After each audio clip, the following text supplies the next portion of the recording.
순종이 신앙 성장에 중요하다. 요한복음 7장 15절로 18절 말씀입니다.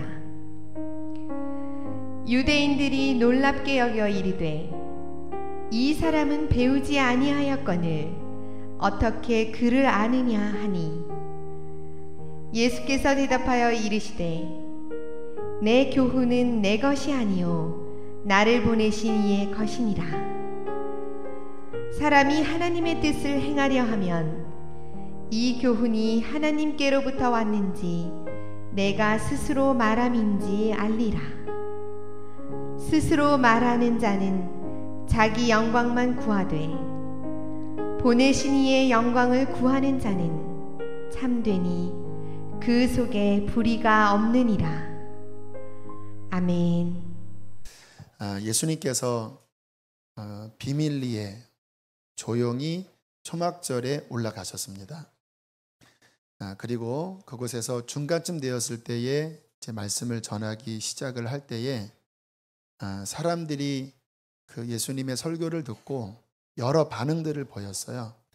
이제 그 대화 중에 있는 내용이 오늘 본문인데, 이 말씀을 묵상을 하면 신앙에 있어서 아주 본질적인 진리 두 가지를 주님이 말씀하고 계십니다. 여러분, 우리가 살면서 비본질이 있고 본질이 있습니다. 저는 목회하면서 그래요. 비본질은 해도 되고 안 해도 되고, 그런데 본질만큼은 목숨 걸고 지켜야 된다. 이게 제 목회관인데, 우리가 신앙생활을 하면서 무엇이 본질인지를 파악하는 게 굉장히 중요합니다. 근데 오늘 주님께서 그 본질 중에 본질 두 가지를 말씀을 하셔요. 그래서 그 부분을 좀 나누려고 합니다. 자, 오늘 말씀의 흐름을 보면 예수님께서 이제 말씀을 이렇게 전하시니까 사람들이 굉장한 충격을 받았습니다. 왜냐하면 당연하지요. 하나님의 아들, 진리의 본체이신 그분이 설교를 할 때 얼마나 감동적이었겠습니까? 제가 이렇게 가만히 보니까요, 사람의 말이라는 게 그냥 음파가 아니라 그 안에 영을 담아두고 있는 것 같아요. 그래서 똑같은 말이라도 어떤 말은 허공을 치고 어떤 말은 심장을 울려요. 누군가 깊이 그 마음속에 하나님을 만나서 이야기를 하면요, 그 말은 사람들에게 파장을 일으키더라고요. 그래서 말이라는 게 그 사람의 깊은 영을 건드는 거구나, 이런 깨달음을 많이 갖는데, 하나님의 아들이 진리 자체이신 그분이 설교를 하니 사람들이 얼마나 감동을 먹었겠습니까? 그래서 오늘 성경을 보면 사람들이 놀랬다, 그리고 서로 예수님에 대해서 이야기를 주고받았다라는 말씀이 나와요. 자, 그런데 우리가 한번 생각을 해보면 사람이 좀 설교를 잘해도 우리가 호응을 하잖아요. 그리고 저 교회 가야 되겠다, 이런 마음을 먹잖아요. 근데 진리의 본체이신 하나님의 아들이 지금 설교를 하는 거니 그 설교를 들으면 빨아들어갈 것 같지 않겠습니까? 그러면 반응이 어때야 돼요? 유대인들이, 또 사람들이 그 말씀을 듣고 믿었더라, 또는 예수님께 더 가까이 왔더라, 이렇게 반응을 보이는 게 정상이잖아요. 근데 오늘 15절 보면 좀 이상한 반응을 이 사람들이 보입니다. 우리 15절 함께 읽겠습니다. 시작.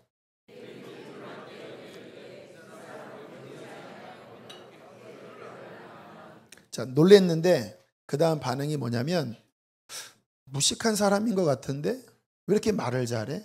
이렇게 반응을 하는 거예요.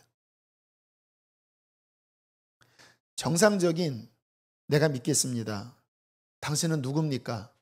당신은 평범한 사람이 아닙니다, 이게 바른 반응인데, 지금 이 사람들이 갑자기 출신을 따지고 배우지도 않은 게 좀 말은 하네, 무시하는 반응을 보이면서 결국 예수님을 거절해버리고 맙니다.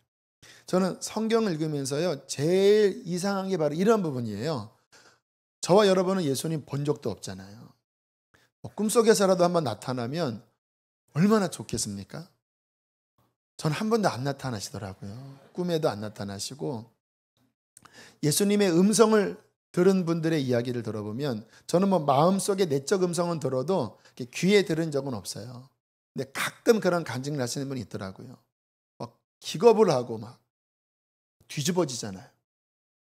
아니, 우리는 본 적도 없고 들은 적도 없는 주님을 이렇게 믿고 있는데, 아니, 이 유대인들은, 이 사람들은 보고 듣고 또 마음의 감동을 먹었음에도 불구하고 받아들이지 못하고 거부하는 이 일은 도대체 무슨 일일까요?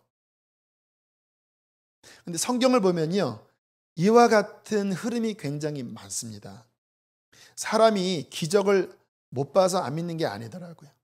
진리를 못 들어서 못 믿는 게 아니더라고요. 성경을 보면요, 예수님 당시에도 그 많은 기적을 보고 감동 먹었다가 우수수수수수 주님을 떠나는 일들이 굉장히 많아요.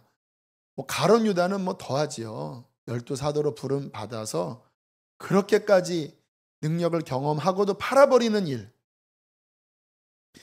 출애굽기 민수기 보면 이스라엘 백성들이 전무후무한 기적을 봤습니다. 그 이후에는 출애굽기와 같은 기적을 하나님이 잘 안 보여주셨어요. 홍해가 갈라지고 만나가 40년간 떨어지고 목마르다고 하면 반석에서 시냇물이 콸콸콸 쏟아져 나와서 300만 명을 먹이고, 시내산 위에 하나님이 강림하시고, 심지어는 그 보좌에 주님이 앉아 계신 그 발등상까지 이들이 보았다고 그래요. 그러면 말 다 한 거잖아요. 그런데 그들이 금송아지를 섬기고 하나님을 믿지 못하고 반항하다가 광야에서 죽어갔습니다. 굉장히 아이러니한 거예요. 본다고 믿는 건가? 듣는다고 믿는 건가? 감동을 먹는다고 믿는 건가? 안 그렇다라는 거예요. 물론 보고 듣고 감동 먹고 믿는 사람도 있지만, 많은 경우 우리 교회들도 마찬가지예요. 이렇게 설교 듣고 훈련 받으면서 뭔가 이렇게 열릴 것 같은데 교회를 떠나는 분도 있고요. 신앙을 잃어버리는 사람도 있고요. 또 정체된 사람도 많아요. 얘기를 나눠보면 한때 기도응답 경험도 있고 하나님 살아계신 경험도 다 있어요. 그런데 신앙이 올라가지 못하고 뭔가 막혀 있어요. 왜 그럴까요? 그 원인에 대해서 오늘 주님이 아주 핵심을 간파하는 말씀을 하십니다.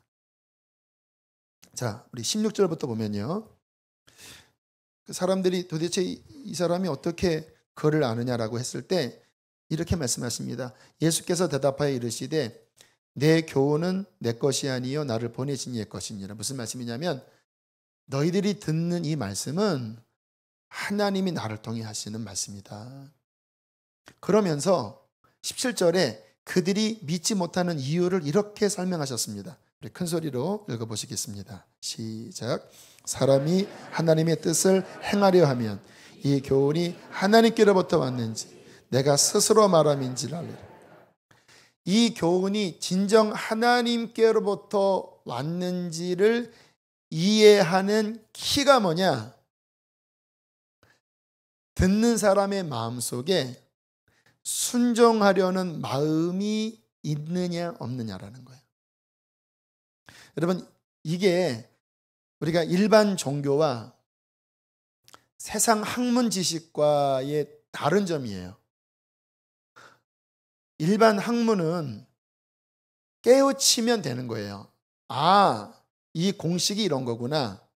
아, 이 책의 주제가 이러한 내용이구나. 깨우쳐서 이해하면 아는 거예요. 그런데 기독교는 그렇지 않습니다. 기독교는요, 깨우침에서 멈추는 게 아니라 깨우친 것을 순종해야 그게 내게 돼요. 주님께서 나를 믿으라 할 때 나의 이 복음을 이해하라고 말씀하지 않았고 나를 주인으로 받아들이고 나를 따르라. 날마다 자기 십자가를 지고 나를 따르라. Follow me. 내 것을 내려놓고 주의 말씀에 순종하여 따라가야 주님을 믿고 따르는 거예요. 이게 어떤 차이냐면요, 머리로 이해할 때는 여기서 끝나요. 근데 이거는 지식이지 살아계신 하나님을 신앙하는 게 아니거든요. 근데 언제 신앙이 경험되어지냐? 아는 지식을 삶의 순종으로 진행할 때, 그때 머리의 지식에서 갑자기 살아계신 하나님이 내 삶에 확 내려오십니다. 그때 갖는 신앙이 진짜 신앙입니다. 제가 이렇게 사람들을 나름대로 연구해 봐요. 교회 다니는 사람도 그렇고 저 바깥에 있는 사람도 역시 이렇게 유심히 봐요. 근데 제가 뭐를 깨닫냐면, 한번 제 말씀이 맞나 틀리나 한번 생각을 해보세요. 보편적으로 세상 모든 사람의 마음 안에 하나님은 계시다고 하는 인식이 있을까요, 없을까요? 신기하게 있어요.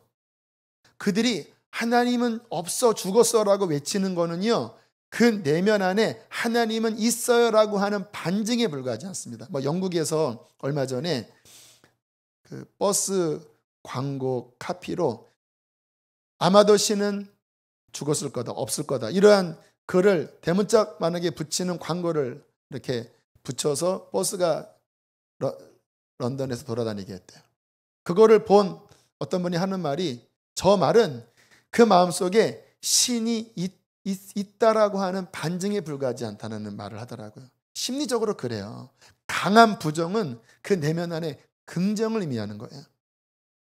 또 여러분, 올바른 의로움 있죠. 성경은 의에 대한 책이거든요. 무엇이 바른지, 무엇이 그른지, 무엇이 거룩한지, 무엇이 속된 것인지에 대한 가르침이 성경에 나와 있거든요. 일반 사람들이 성경에서 제시하는 그 옳은 기준에 대하여 옳다라고 생각할까요? 틀렸다고 생각할까요? 옳다라고 생각해요. 내면은, 양심은. 대표적으로 10계명 보세요. 내 부모를 공경하라. 살인하지 말라. 남자와 여자가 결혼하면 성은 거룩한 것이고 생명이 있는 것이기 때문에 다른 외간 남자와 여자랑 잠자리를 드는 것은 간음이다. 거짓 증거하지 말아라. 생명을 해하지 말아라. 이 모든 말씀이 수천 년 전에 하나님이 모세에게 주신 말씀인데, 보편적으로 모든 사람들이 다 수긍하는 이야기예요. 어린아이에게 거짓말을 할 때 너 왜 거짓말을 하면 얼굴이 빨개져요. 무슨 말입니까? 양심 안에 거짓말은 잘못됐다는 걸 알아요. 간통죄가 위법이라 폐지를 했지만요, 일반 사람들도요, 그런 것들이 드러날까 봐 전전긍긍합니다. 무슨 말일까요? 사람의 본성 안에 하나님에 대한, 옳은 진리에 대한 감각할 수 있는 인식이 다 있어요, 다. 그런데 왜 거부하고, 왜 불의를 진리라고 우기는지 아세요? 몰라서 그러는 게 아니라 마음 깊은 곳에 하나님의 진리가 옳지만 싫은 거예요. 그리고 불의하지만 죄가 좋은 거예요. 그러니까 못 믿는 게 아니라 믿기 싫은 거래요. 옛날에 타블로가 얼마 전에 스탠퍼드 대학을 나왔느니 말았느니 하면서 진상을 요구한다, 막 카페에서 막 수십만 명 막 벌떼처럼 막 달려들었잖아요. 방송사에서 직접 스탠퍼드 대학 가서 가르쳤던 그 스승과도 인터뷰를 하고, 그때 학생들과도 인터뷰하고, 심지어는 증명서까지 이렇게 보여줬는데도 여전히 그거는 의혹이다, 짜고 치는 거다, 이런 사람들이 있었습니다. 그때 타블로가 울면서 하는 말이, 못 믿는 게 아니라 믿기 싫은 거 아니냐고. 그 마음속에 그 뿌리는 뭐냐면요, 어떤 열등감, 그 다음에 어떤 시기심 이런 게 다 작용돼서 양심은 그래 저 사람 그쪽 졸업한 거 맞아라고 해도요, 이 안에 있는 믿기 싫은 어떤 시기심, 어떤 증오 이런 것들로요 우기는 겁니다. 아니야, 저거는 또 뭔가 음모가 있어, 이렇게 하는 이 마음 때문에 진리를 가려요. 여러분, 우리가 신앙생활을 하면서 하나님의 말씀을 듣고 뭔가 내가 하나님을 경험할 것 같다가, 뭔가 신앙이 이렇게 뭔가 성장할 것 같다가 그걸 뚫지 못하고 멈추는 이유가 뭔지 아세요? 진리를 못 들어서도 아니고요, 하나님의 역사를 경험 못해서도 아니고요, 이미 충분히 주님께서는 말씀하셨습니다. 내 내면 안에 하나님의 말씀보다 나의 어떠한 욕심을 버리기 싫어하는 불순종 때문에, 이 마음 때문에 진리가 진리되지 못하는 거예요. 하나님이 내 안에 들어오지 못하는 거예요. 늘 답답한 분 계시죠?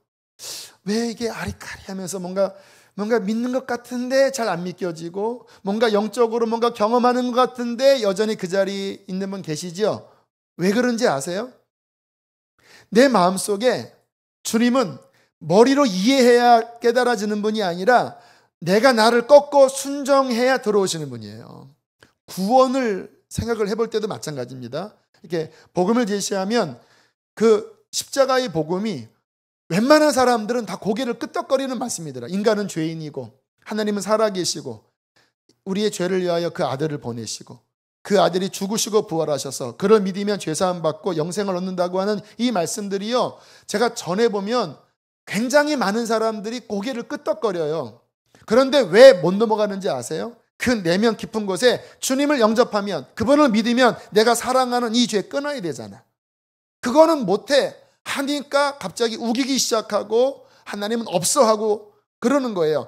언제 신앙이 생기냐면 그 내가 사랑하는 뭔가를 포기하고 주님의 진리를 내 중심과 삶으로 받아들일 때 살아계신 하나님이 그 사람을 점령하시더라고요. 보통 그때 성령 세례가 임합니다.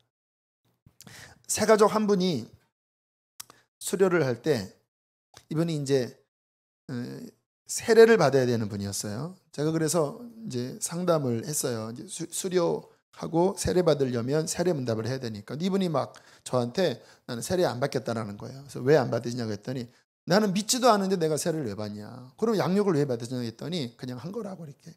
그래서 다시 복음을 전해야 되겠다 하고 복음을 전하면서 창조에 대한 이야기를 했거든요. 여러분, 과학적으로 깊이 들어가면요, 하나님이 창조하셨다고 하는 이런 증거들이 이게 온 지구상에 가득합니다. 물리학적으로도 그렇고요, 화석학적으로도 그렇고요. 그거를 우리가 안 배워서 그렇지 하나하나 과학적으로 들어가 봐도 진화보다는 창조가 더 합리적이라고 하는 것이 근래 몇십 년 그 창조과학자들이 밝혀낸 부분이거든요. 이런 이야기들을 이렇게 하니까 저한테 하는 말이 그거 다 들어봤대요. 오늘 언제 들었냐고 했더니 궁금해서 인터넷으로 다 들어봤대요. 그러면 이런 얘기는 했더니 그것도 본인이 다 들어봤대요. 제가 그때 딱 감을 잡았습니다. 이 사람 마음 깊은 곳에 하나님을 향한 갈망이 있구나. 그리고 믿으려는 마음이 있구나. 그게 믿음이거든요. 작지만. 그래서 제가 얼굴을 더 쳐다보면서 당신은 믿고 있습니다. 그랬더니 안 믿는데요. 아니요. 당신 깊은 곳에는 요만큼 믿는 마음이 있다고. 그렇잖아요. 사람의 마음은 100% 없습니다. 언제나 섞여 있어요. 당신 중심 안에 하나님을 향한 갈망이 있고 믿는 마음이 있지 않냐고. 그러나 대부분의 마음은 당신 생각처럼 안 믿는다. 그러나 마음의 적은 부분일지라도 믿는 마음이 있지 않냐. 사람이 용기를 내라고. 당신이 거부하는 게 바른 거냐, 아니면 당신 중심 안에 그 신을 찾는 마음이 바른 거냐. 비록 작지만 신을 찾는 그 마음을 붙잡고 거부하고 싶은 마음을 한번 내려놓고 이거 붙잡으라고. 우리 어린아이도 공부하기 싫어도 그 하려는 마음을 붙잡고 해야 전진하는 거 아니냐고. 이분이 설득을 받아들였습니다. 그러면 세례 받겠다고. 세례 받는 간증할 때요, 이분이 울었습니다. 나를 지금까지 기다려주신 하나님 아버지 감사합니다 하면서 울었어요. 아유, 그런데 나중에 뭐 선교사 되신다고 왔다 갔다 이렇게 하는 것도 없고, 제가 그냥 나는 너의 과거를 알고 있다 속으로 그랬는데, 꺾을 때 주의 은혜가 임하는 거예요.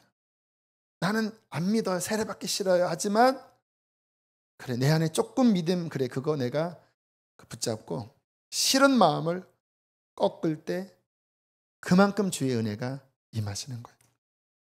여러분, 우리의 신앙생활 이 부분에서 점검하셔야 합니다. 혹시 영적으로 멈추신 분이 계십니까? 주님과의 교통이 왜 이렇게 활발하지 않을까? 왜 내 신앙은 여기서 더 이상 나가지 못하는 답보 상태에 있을까? 순종의 결여가 있는 거예요. 다시 한번 주님께서 말씀하시죠. 사람이 하나님의 뜻을 행하려 할 때 이 교훈이 진짜 하나님께로부터 온지 그의 영혼 중심과 삶에서 깨닫게 될 것이다.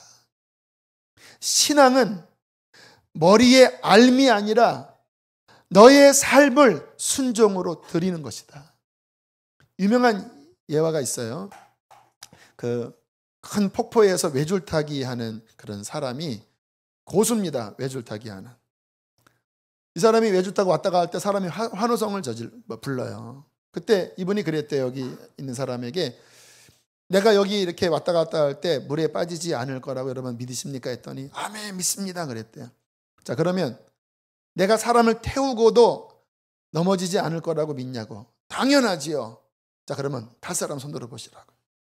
그랬더니 아무도 안 들더래요. 여러분, 그러면 믿는 걸까요? 안 믿는 걸까요? 아리까리합니다. 앉아있는 사람은 믿어요. 하지만 그 믿음은 진짜 믿음이 아니에요. 왜? 삶을 안 들였기 때문에. 여기 어깨에 탄 사람이 진짜 믿는 사람이에요.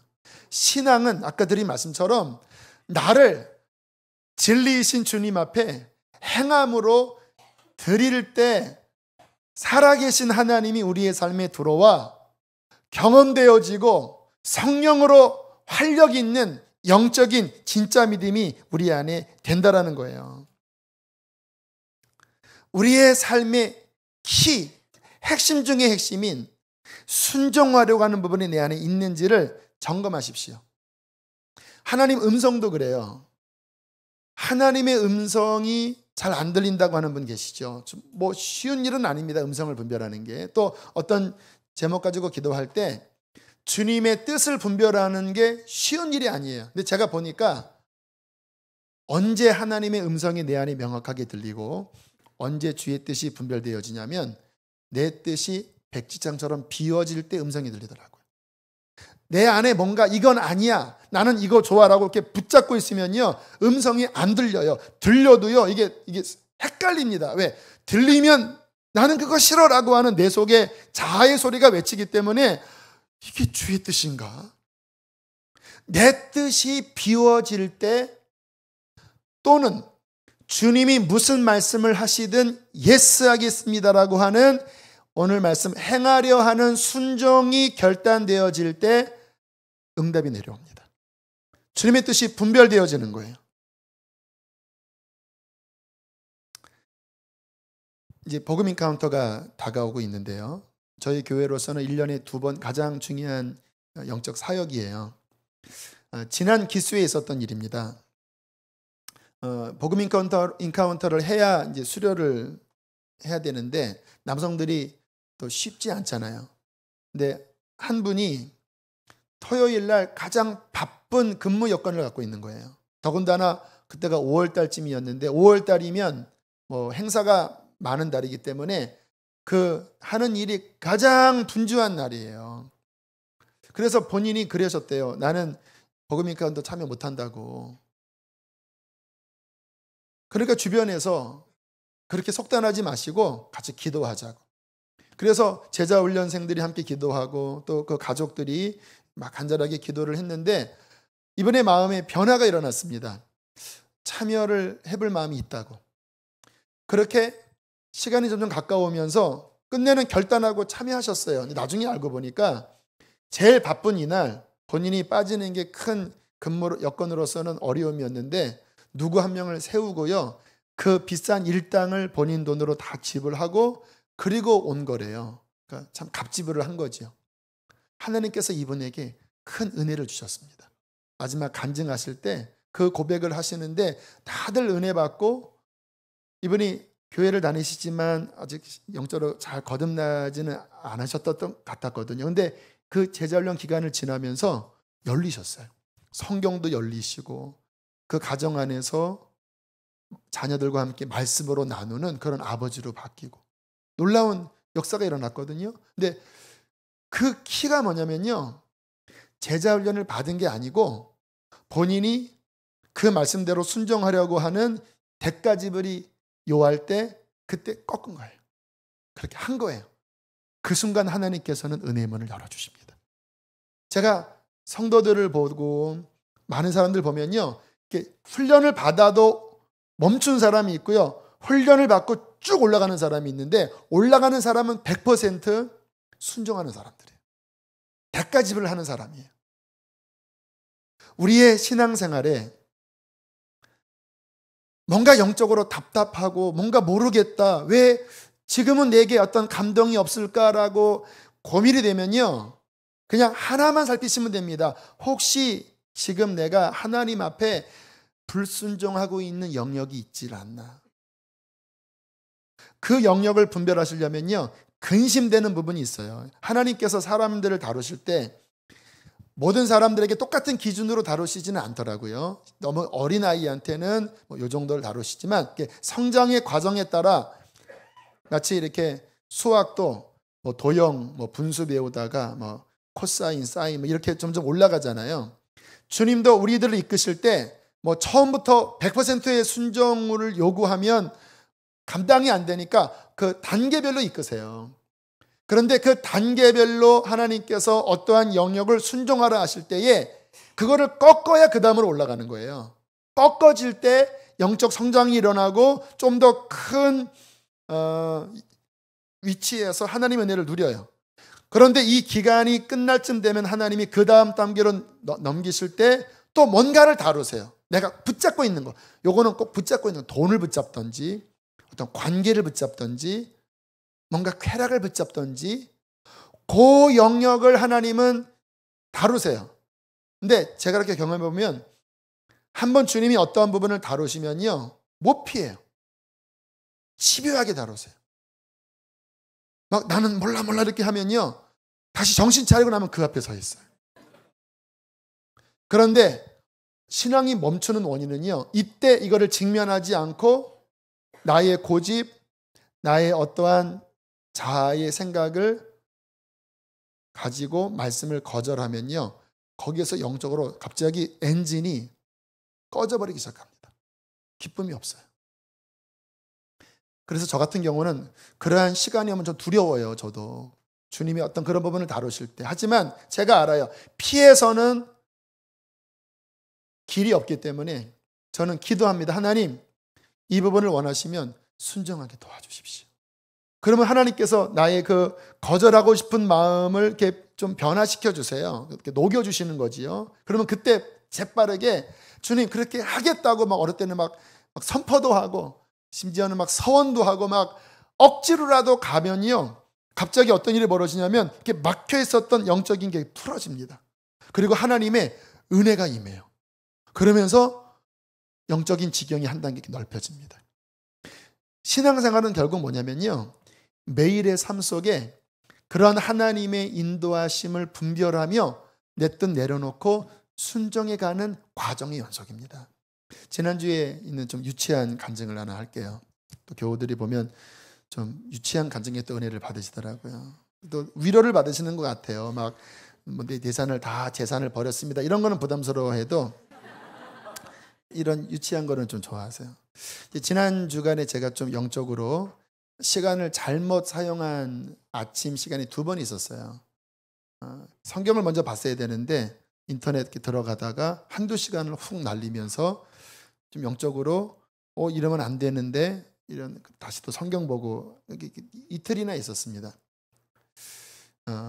금요일쯤 되었을 때 다시 이제 옷깃을 여미고 다시 열심히 기도하면서 성령 집회, 저는 예배가 언제나 심판날이기 때문에 주님 안 됩니다, 도와주십시오. 막 회개하고 다시 성경을 막 또 열심히 읽으면서 그날 하루 나름대로 일정을 제가 생각한 거예요.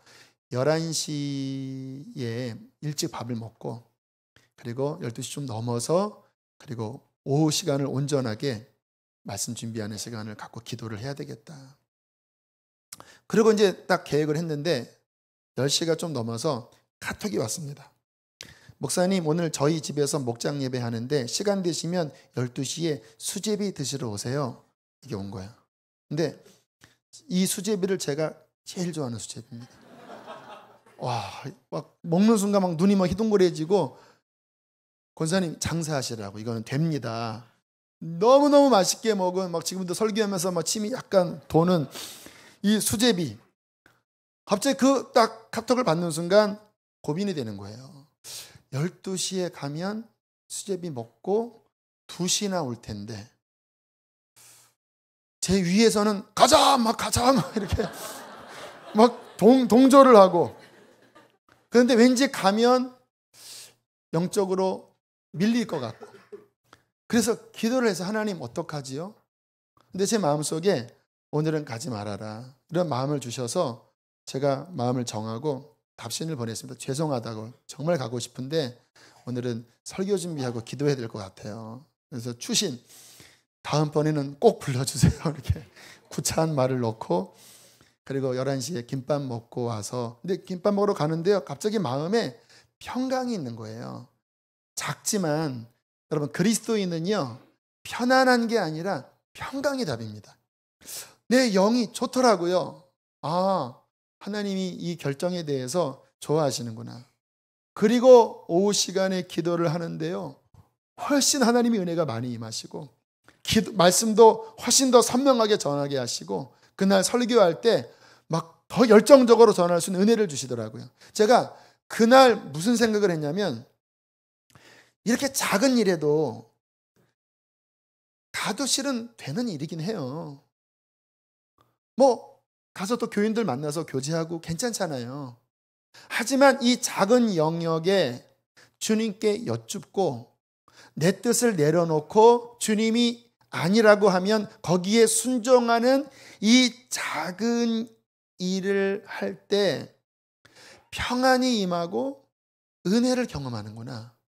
우리 교우들이 이런 거를 알까? 이해할까? 보통 우리는 그냥 이렇게 오면 확 쓸려가고 또 여기서 하면 막 갈대처럼 왔다 갔다 하잖아요. 근데 작은 일 하나라도 별것 아닌 것 같지만 주님이 원하시는 게 뭡니까? 내 육체의 욕구가 원하는 길보다 내 안에 계신 성령께서 원하시는 것에 작지만 순종할 때 누리는 이 자그마한 순종의 기쁨을 우리 교우들이 이해할까? 여러분, 이 부분이 우리 안에 경험되어질 때 우리는 활력 있는, 은혜가 흐르는 성령 충만한 신앙생활을 할 수 있게 되는 것입니다.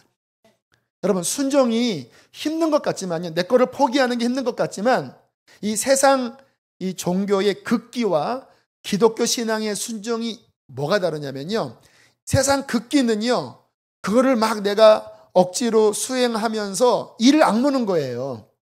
그러면서 그 길을 가는 거거든요. 근데 우리의 순종은 뭐냐면요, 순종을 할 때 하나님의 성령이 우리 안에서 기쁨을 주십니다. 생명을 주세요. 그래서 처음에는 결단할 때 고민스러웠지만 순종을 하면 훨씬 더 큰 기쁨이 우리 안에 넘쳐요.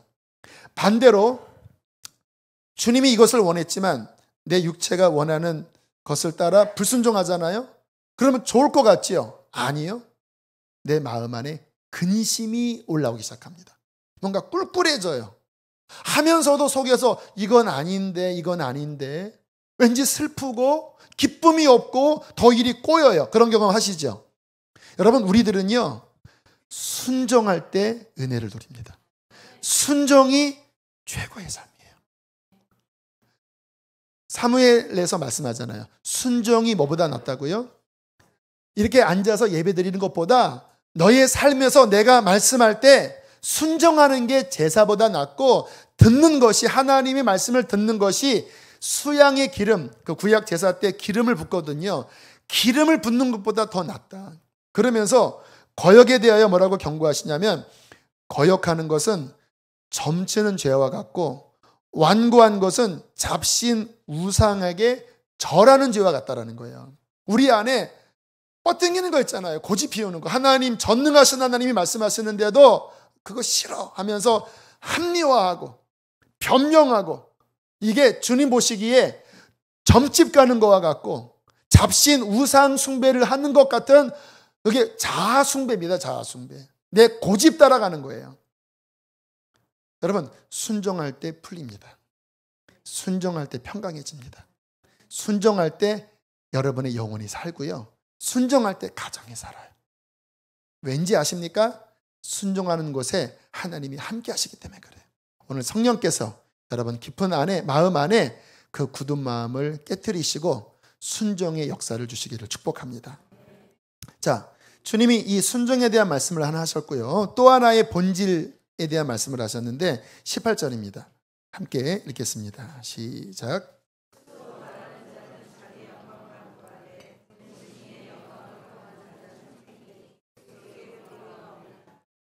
사람들이 저자가 어떻게 저렇게 대단한 말을 하지? 그때 주님이 하신 대답이에요. 왜 내 교훈이 진짜인 줄 아느냐? 나는 나 스스로의 영광을 구하면서 말하는 게 아니고 보내신 이의 영광을 구하면서 말하고 있기 때문에 나는 진짜다.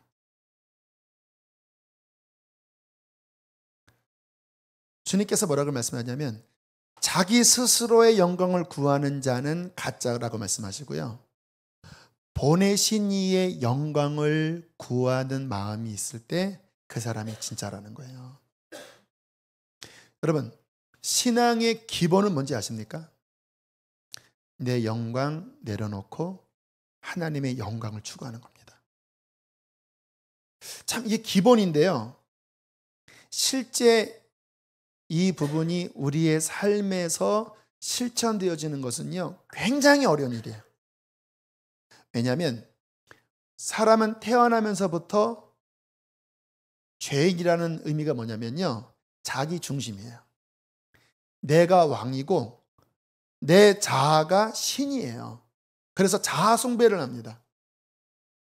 여러분, 사람들이 왜 시험 들고 왜 힘든지 아세요? 내 자아에, 내 자존심, 내 영광에 뭔가가 상처났을 때 사람은 깊은 괴로움을 느낍니다. 왜 죽고 싶을까요? 나의 어떠한 자존심에, 내 커리어에 뭔가 흠이 갈 때 죽고 싶은 거예요. 왜? 내가 왕인데, 내가 신인데 거기를 누군가 건드니까. 우리가 하나님 영광 하지만 실제 대다수는, 아마 저도 그럴 거예요, 대다수는 하나님의 영광보다는요, 그 깊은 곳에 나의 어떠한 영광을 더 크게 생각합니다. 제가 오늘 이 본문 말씀을 7년 전에 복정동 선한목자교회에서 유 목사님 어디 집회 외국 나가셨을 때 제가 했던 설교 본문이에요. 제가 지난번에 간증을 했을 거예요. 이 말씀을 가지고 어떤 회개를 촉구하는 설교를 했었거든요. 근데 설교를 하는데 분위기가 안 좋은 거예요. 막 저 위에서 막 남녀가 서로 막 끌어안고 있고 잡담하고, 분위기가 은혜를 사람들이 못 받는 분위기더라고요. 왜냐하면 그렇잖아요. 막 회개를 촉구하는 게 좀 어렵기도 하잖아요. 지금이야 제가 더 이렇게 영적으로 훈련됐겠지만 그때는 더 어렸으니까.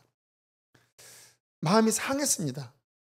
사택에 와서 제가 주님 앞에 투덜거렸어요. 아, 주님, 차라리 좀 위로되고 좀 뭔가 이렇게 격려되는 그런 편안한 말씀 전했으면 차라리 날 뻔했겠습니다, 하나님. 근데 괜히 막 회개 촉구하다가 오늘 설교 망쳤습니다. 그런데 갑자기 제 마음속에 이러한 책망이 들렸어요. 너 누구 위해 설교하냐? 사람 듣기 좋으라고 하는 게 너 설교자냐? 사람이 듣기 좋건 싫건 간에 나의 뜻을 전하는 것으로 충분한 거 아니냐. 갑자기 제 속에서 제가 왜 섭섭해하고 왜 상했는지 이유를 알겠더라고요. 사람 반응을 보는 거예요. 반응을. 하나님의 뜻보다는 오늘 주님께서 스스로 자기 영광을 구하는 자는 불의하고 보내신 이의 영광을 구하는 자가 참되고 불의가 없다라고 하신 이 말씀인 거예요. 그래서 그때 참 주님 앞에 회개를 했어요. 여러분, 우리의 신앙생활에 날마다 점검해야 될 게 뭐냐면 나는 내 영광 구하냐 하나님 영광 구하냐. 신앙은 뭡니까? 내가 그리스도와 함께 십자가에 못 박혔나니 끝내버리고 이제 내 안에 사시는 이는 예수 그리스도. 그분의 영광. 이거를 날마다 점검하고 살아야 주님 보시기에 깨끗한 성도가 될 수 있습니다. 자기의 어떤 자존심이 이렇게 건드려지면요, 사람들이 이렇게 말을 해요. 저도 마찬가지겠죠. 하나님의 이름을 먹칠할 때는 별로 무감각하다가 나의 어떠한 손해가 딱 오면요, 사람이 막 이게 도대체 저분이 믿음이 있는 분인가 할 반응들이 너무나 많이 보여요. 교회에서 일어나는 다툼들, 교권에서 일어나는 갈등들이 하나님의 영광 때문에 목사님들이 싸우고 교인들이 싸우는 게 거의 없다니까요. 자기 이권, 자기의 어떠한 위치, 명예 여기에 건드려지면 막 거품이 막 나와요. 주님 보시기에 그런 모습을 보면서 말세의 믿음을 보겠느냐. 자기 스스로의 영광을 구하는 자는 불의하고 보내신 이의 영광을 구하는 자가 참되다고 말씀하시는데 그러한 자가 누구냐 주님께서 탄식하시는 소리가 들리는 것 같더라고요. 우리 김영길 총장님 아시죠? 한동대 총장이 지금은 은퇴하셨을 거예요. 이분이 카이스트대 교수도 하셨고 나사에서 연구원으로도 계셨습니다. 뭐 수재시지요.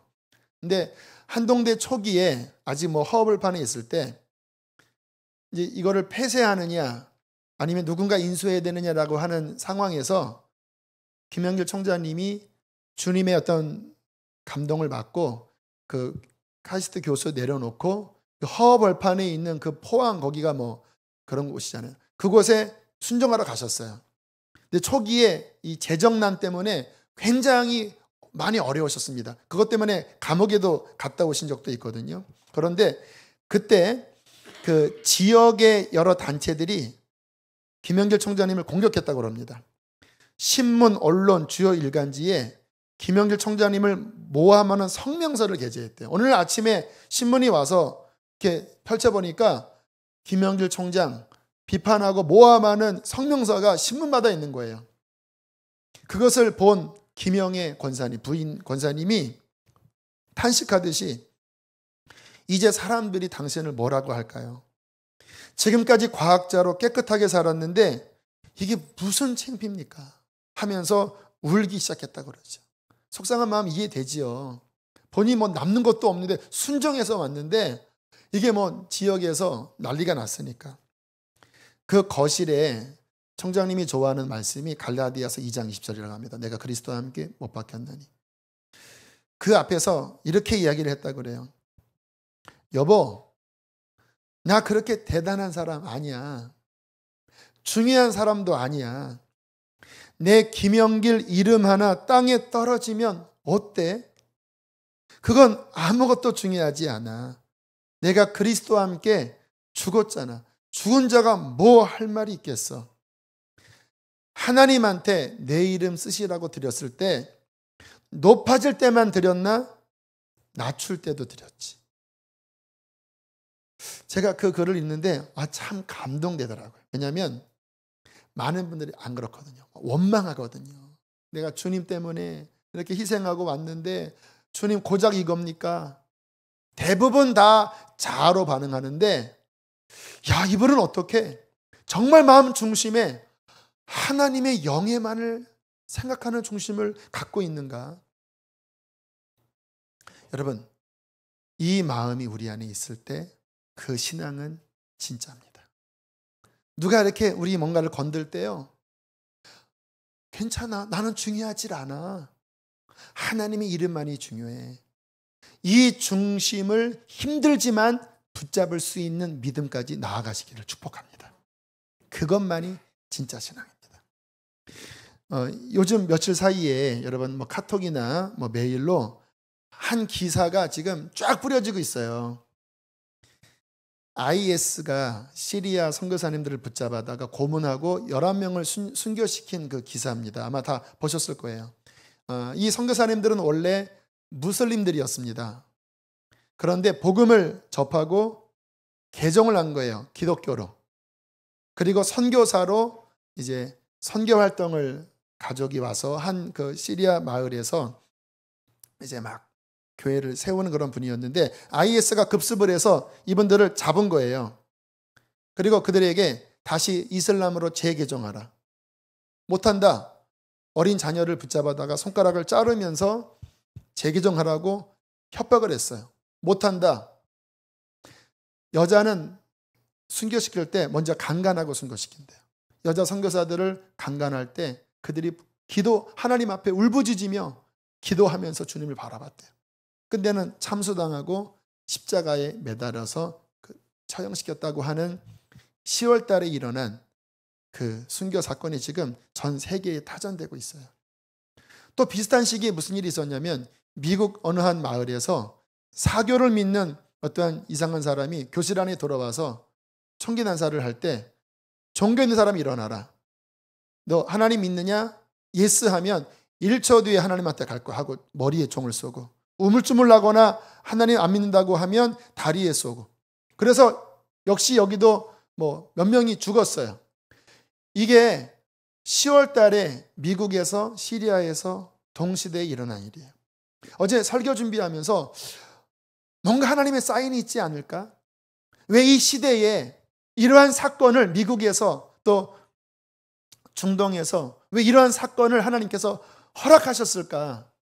혹시 여전히 주님을 믿는다고 하면서 자기 영광만 구하고 하나님의 영광은 안중에도 없는 이 땅의 크리스찬들에게 주님께서 이들을 통하여 하나님의 영광을 구하는 것이 진정 무엇인지 말씀하고 싶은 주님의 메시지가 있는 것은 혹시 아닐까?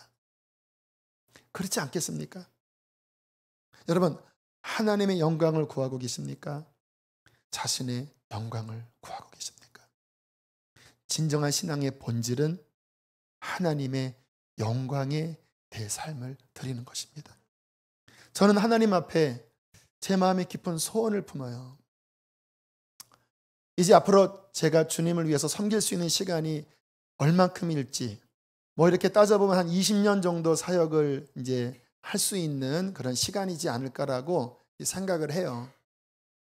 제 마음 깊은 곳에 정말 하나님께 영광 돌리는 삶을 불태우고 싶은 마음이 제 안에 드는 거예요. 왜요? 너무 빨리 지나가는 인생. 그 빨리 지나가는 인생도 어릴 때는 배워야 하고 나이 들어서는 이제 활동 못 하잖아요. 그래도 힘이 있을 때, 그래도 정신이 더 총명할 때 내 인생이 살든지 죽든지 하나님의 영광을 위해서 그렇게 타오르고 쓰임받다가 주님 앞에 서고 싶은 깊은 소원이 간절한 거예요. 어떻게 쓰임받을 수 있을까요? 내가 뭐 대단한 사람이 되는 게 아닙니다. 매일의 삶 속에서 내 뜻을 내려놓고 내 안에 계신 그분의 뜻을 추구하고 어떤 상황에서 갈까 말까? 그냥 김밥 먹고 말지. 더 엎드려야지. 더 하나님 말씀 더 전해야지. 하는 자그마한 순종을 내 삶에서 매일매일 연습하며 살아갈 때 주님은 내 안에서 그분의 영광을 드러내실 것입니다. 그렇게 1년을 살고 그렇게 10년을 살고 그렇게 20년을 살고 그렇게 살다가 내 인생 전체가 하나님 앞에 드려지는 온전한 제사로서 그 구약 제사 때 이렇게 각이 띄어지잖아요. 이렇게 껍질이 벗겨지고 내장이 벗겨지고 피가 다 쏟아지고 기름이 다 태워지는 그런 제물이 되어 주님의 그 이름을 영화롭게 하는, 주님의 나라를 이 땅에 도래하게 하는, 영혼들에게 풍성한 생명으로 제가 여러분에게 세상적인 거는 못 주잖아요. 하지만 하나님의 진리의 말씀과 그의 은혜의 성령으로 여러분의 심령을 더 많이 살리게 하여 하나님 나라를 영원롭게 하는 그 인생을 살다가 주 앞에 가기를 간절히 원하는 겁니다. 여러분, 이 소원을 여러분 마음속에 품으십시오. 순종과 하나님의 영광을 위한 삶, 이것만이 진짜 신앙의 길입니다. 이렇게 살다가 주 앞에 서는 그날 주님으로부터 칭찬받는 인생이 될 줄로 믿습니다. 함께 우리 이 시간 찬양을 하겠습니다. 우리 빛나는 왕의 왕 이 찬양을 고백할 때, 하나님, 당신은 위대하시고 당신은 전능하십니다. 나의 인생이 그 왕이신 하나님 앞에 순종하고 그 위대하신 하나님께 영광 돌리는 인생이 최고의 인생임을 믿습니다. 하나님을 더 알게 하시고 주님을 진정 따르게 하여 주십시오. 그 마음으로 이 찬양 우리의 심령을 다하여 고백하고 기도하시겠습니다. 빛나는 왕의 왕, 빛나는 왕의 왕, 영광의 주님, 영광의 주님, 온 땅 기뻐하라, 온 땅 기뻐하라. 우리 빛나는 영광의 주님을 바라보십시오. 광채의 옷 입고 어두운 물리쳐 저 원수는 떠내, 저 원수는 떠내.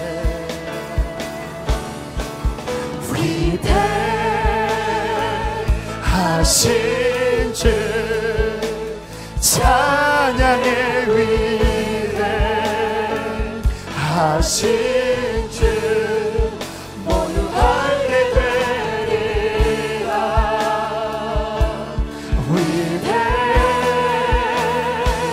위대하신 주,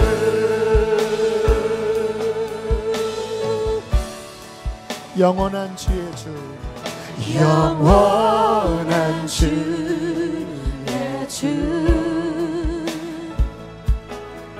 시간의 주, 관자, 알파와 오메가, 알파와 오메가, 삼위의 하나님, 아바 성령 예수, 아바 성령 예수, 사자와 어린 양, 사자와 할렐루야, 위대. 일어나서 찬양하기 원하는 분들은 일어나도 좋습니다. 찬양의 위대하신 주 모두 할례 되리라.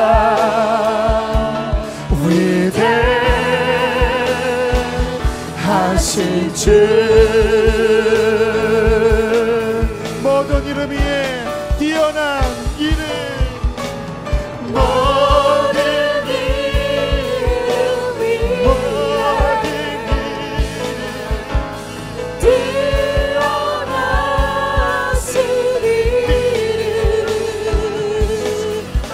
다 찬양해. 위대하신 주, 우리 한 번 더 위대하신 만왕의 왕 예수를 찬양합니다. 위대하신 주, 찬양의 위대하신 주 모두 할례 되리라.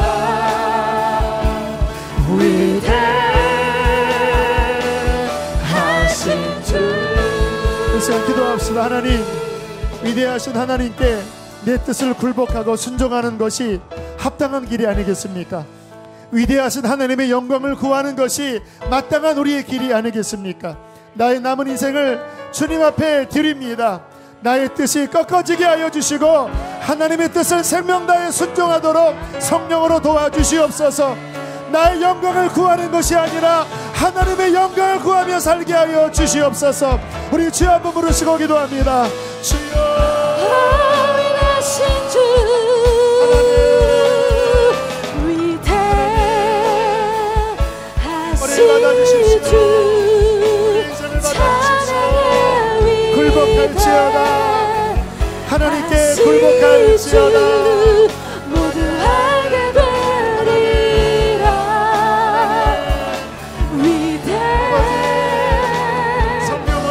위대하신 주 우리의 완고한 마음을 곁들여 주시고 우리의 굳은 마음을 위대하신 주 나의 영광을 구하지 않길 원합니다. 하나님의 위대하신 영광을 구하게 하여 주십시오. 찬양해 위대하신 주 모두 알게 되리라. 위대하신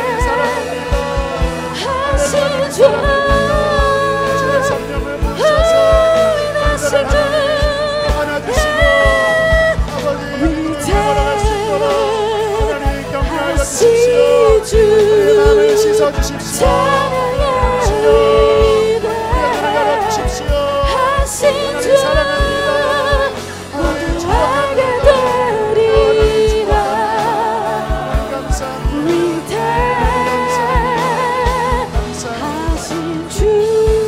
하나님, 사랑하는 성도들을 축복합니다.